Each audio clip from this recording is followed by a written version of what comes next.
Hello friends, நம்ம ரொம்ப வருடங்கள் கழித்து ரொம்ப வருஷமாகவே சக்கரவள்ளி கிழங்கு சாப்பிடவே இல்லை.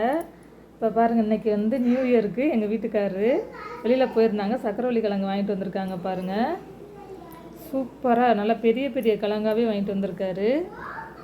இன்றைக்கி இதை நம்ம அவிச்சு வேக வச்சு சாப்பிட போகிறோம் ஃப்ரெண்ட்ஸ்.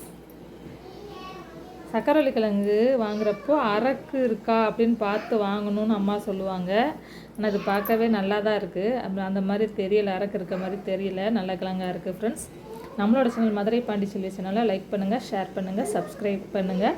நாம் அவிச்சிட்டு நான் உங்களுக்கு நல்லா அலசிட்டு லைட்டாக உப்பு போட்டு அவிங்க, அப்போ தான் நல்லா டேஸ்ட்டு கொடுக்கும் ஃப்ரெண்ட்ஸ். நம்ம அவிச்சிட்டு உங்களுக்கு நான் காட்டுறேன் ஃப்ரெண்ட்ஸ். ஓகே ஃப்ரெண்ட்ஸ், வாங்க.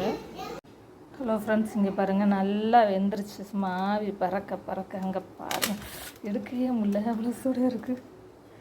பாருங்கள், சூப்பர் இருந்தால் தோல் எப்படி உரியுது பாருங்கள், செம்மையாக வந்துருச்சு. சுட்டு கிடக்கு. அப்படி அரை விட்டு சாப்பிட்டோம்னு வச்சுக்கோங்க,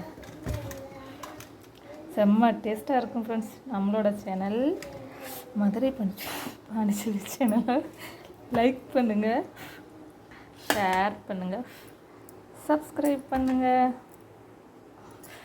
சூடு தாங்க முடியல.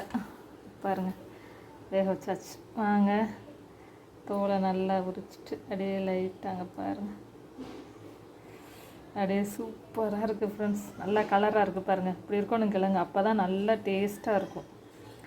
Okay friends, thank you.